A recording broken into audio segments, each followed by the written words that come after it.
이 시간에는 사회복지적 리더십과 복지 경영을 함께 공부하도록 하겠습니다. 담당의 김성철 교수입니다. 개인적으로 한계에 부딪혔을 때 동기부여 영상을 꼭 시청하시기를 바랍니다.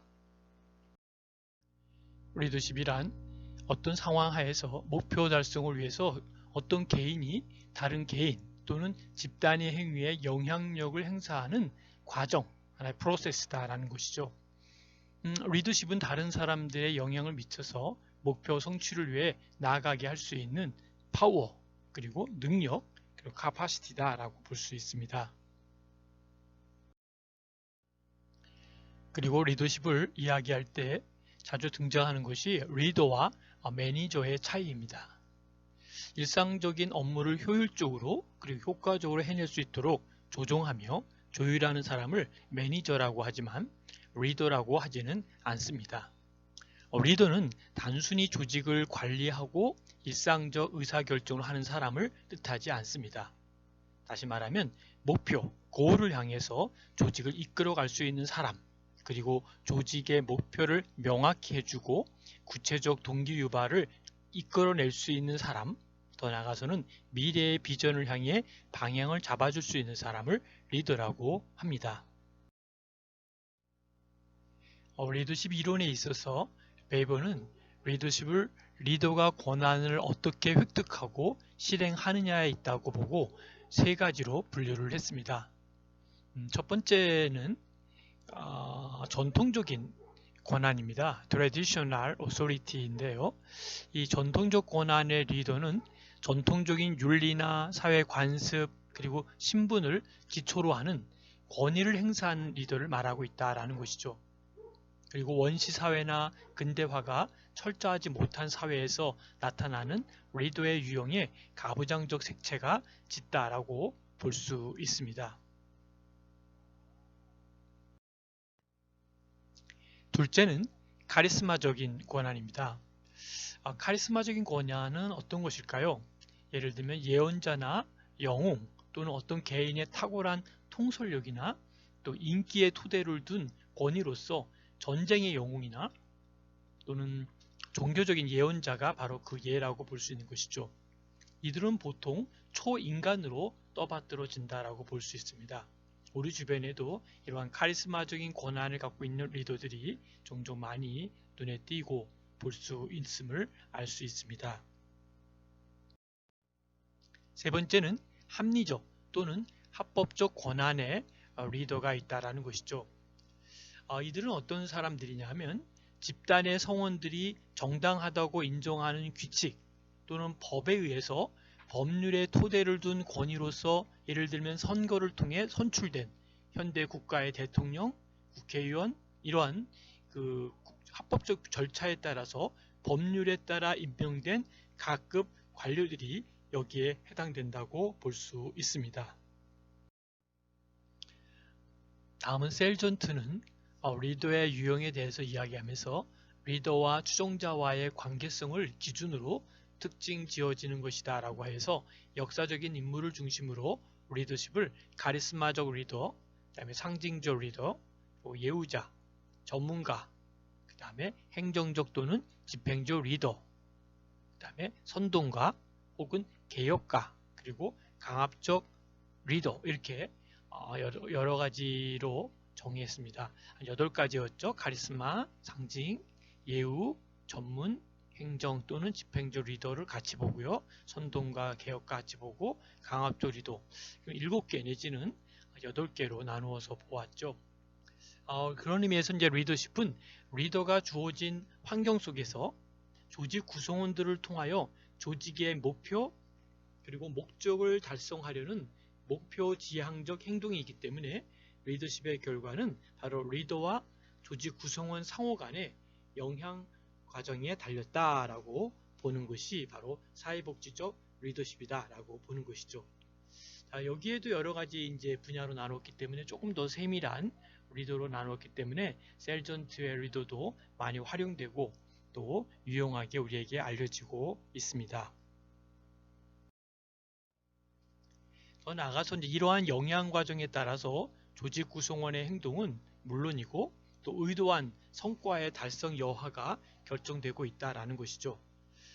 나아가서는 이제 이로 인해 만족감도 결정되고요.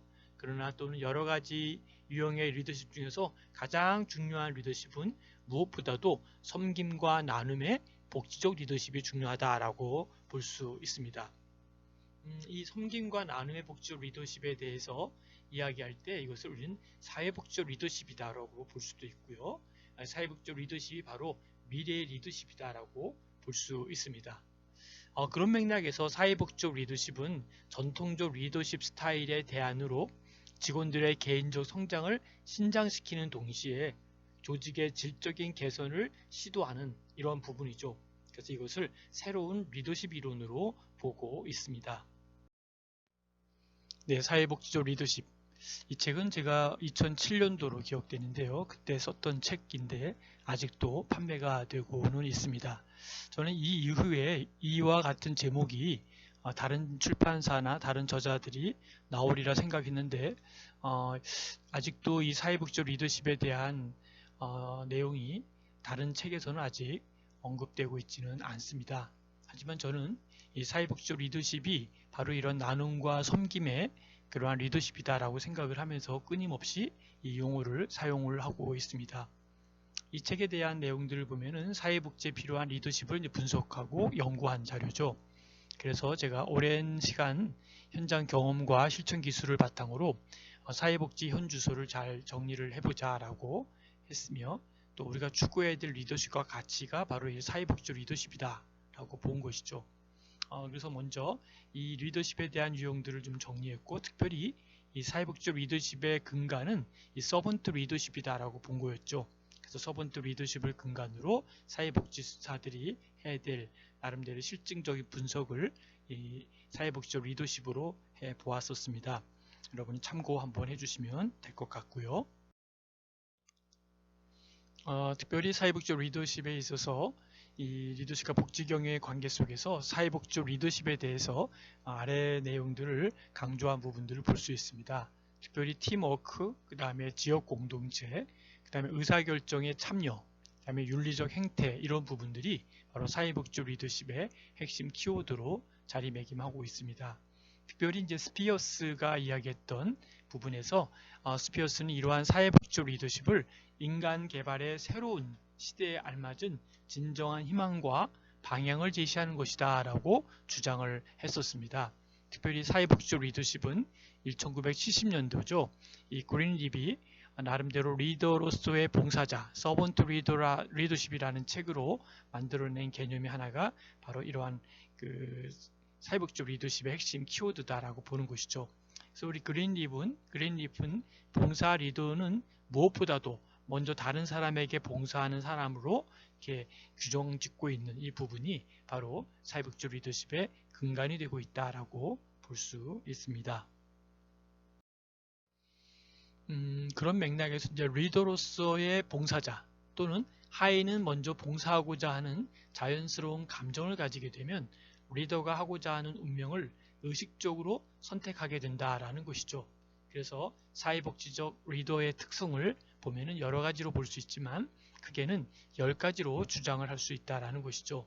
그래서 그린립이 제시했던 사회복지적 리더의 특성 10가지를 제시하면 경청이죠. 경청은 뭐죠? 잘 듣는 거죠. 상대방의 말을 잘 듣는 것. 그 어떻게 얘기하는지 이해하고 듣는 그 마음을 경청이다라는 것이죠. 그 다음에 이제 감정에 대한 이입입니다. 들으면서 그냥 생각으로만 하는 게 아니라 감정도 거기에 같이 이입돼서 감정이 거기에 몰입된 상황, 감정이 함께 동화되는 상황 이런 부분들을 우리는 감정이입이다라고 볼 수 있죠. 그래서 경청과 감정이입, 그 다음에 더 나아가서 영적인 치유를 통해서 이 사회복지적 리더의 특성을 또 살펴볼 수 있고요. 그 다음에 이제 자각, 그 다음에 설득, 그 다음에 개념화, 통찰력.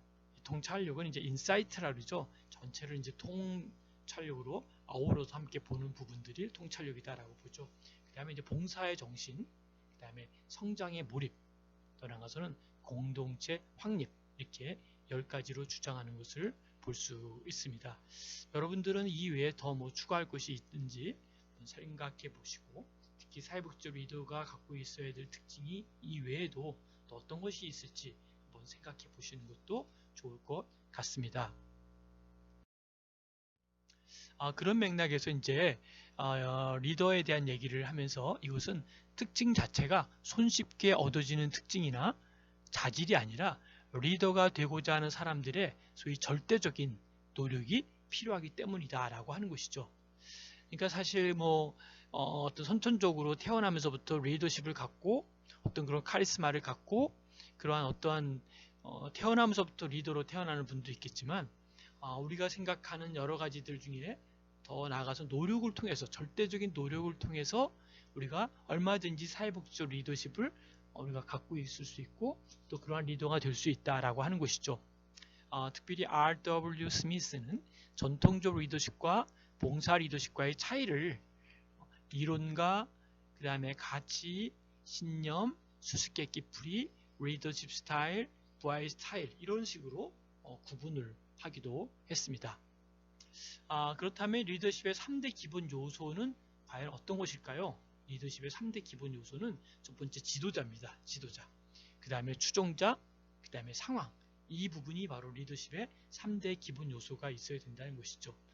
그런 맥락에서 우리가 조금 더 사회복지적 리더십을 조금 더 분석하고 연구하고 검증해 볼 필요가 있다라는 것도 제시해 드리고 싶습니다.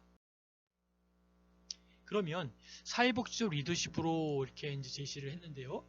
바로 어떤 것이 바른 것이고, 그렇죠? 어떤 것이 바르냐, 또 세상이 나아갈 바가 무엇인지, 그리고 목표를 먼저 분명히 알고 사람들과 더불어 함께 살아가는 것이 바람직하다고 보고 세상의 빛과 소금의 역할을 하기 위해 사회복지적 리더십이 필요하다라고 볼 수 있는 것이죠. 그런 맥락에서 우리가 생각하는 이 사회복지적 리더십은 과연 어떤 것인지 또 어떻게 하는 것이 바람직한 리더로서의 행동인지 이런 부분들을 검증하고 연구하고 또 준비해 볼 필요가 있다라고 생각을 합니다. 그리고 모든 삶과 기업은 경영이듯이 복지 경영을 통한 나눔과 섬김의 경영을 통해 나아가는 것이 오늘날의 사회에 절대적으로 필요하다라고 하는 것이죠. 사실 여기서 얘기했던 모든 삶과 기업은 경영이다라고 하는 이 맥락은 사실은 경영 아닌 것이 없다라는 것이죠. 우리의 삶, 우리의 기업, 우리의 모든 것이 경영이라는 것이죠. 그래서 복지 경영을 통한 나눔과 섬김의 경영을 통해 나아가는 것이 바로 오늘날의 사회에 절대적으로 필요하며 또 하나의 소금과 같은 역할이 필요한데 세상이 이미 썩은 것이 아니고 구석구석 사랑과 봉사와 희생이 많이 살아있는데 바로 이런 자생적인 것들이 썩지 않도록 그래서 그걸 보존되게 하고 유지되게 하기 위해서 바로 사회복지적 리더십과 복지경영이 함께 같이 갈 때 바로 미래의 아름다운 사회가 될 것으로 본다라고 제시를 하는 것이죠. 여러분들이 생각하는 사회복지적 리더십과 복지경영 또 우리가 지금까지 보았던 이런 사회복지적 리더십이 과연 무엇인지 하는 저는 여러분에게 하나의 과제로 드리면서 과연 사회복지적 리더십을 어떻게 정의하는 게 좋을 것인지 지금까지의 내용은 이제 김성철이라고 하는 저 개인의 어떠한 의견으로 사회복지적 리더십을 제시했지만 또 여러분 한 분 한 분이 바로 이런 리더십을 보면서 나는 사회복지적 리더십을 이렇게 보고 있다. 또 나는 사회복지적 리더십에 대해서 이런 어떤 관점에서 보고 있다. 이것이 사회복지적 리더십이 아니냐라고 하는 그러한 측면으로 여러분들이 끊임없이 연구하고 노력하고 애쓰는 시간이 되시기를 바라겠습니다. 그런 맥락에서 우리 미래의 아름다운 사회에 사회복지적 리더십이 큰 역할과 하나의 디딤돌이 되기를 바라면서 우리가 이 사회복지적 리더십을 좀 더 계속 연구하는 과제로 삼았으면 좋겠다고 생각을 합니다. 자, 어떻습니까? 여러분 끝까지 경청해 주셔서 감사를 드립니다. 이 여러분들이 배우고 생각한 것들이 보다 더 의미 있는 시간으로 나아가길 바라겠습니다. 여러분들 경청과 함께 또 이제 좀 더 토론과 또 함께 나름대로 질문이 있는 사람들은 저한테 카톡으로 남겨주시면 감사하겠습니다. 여러분 수고 많이 하셨습니다.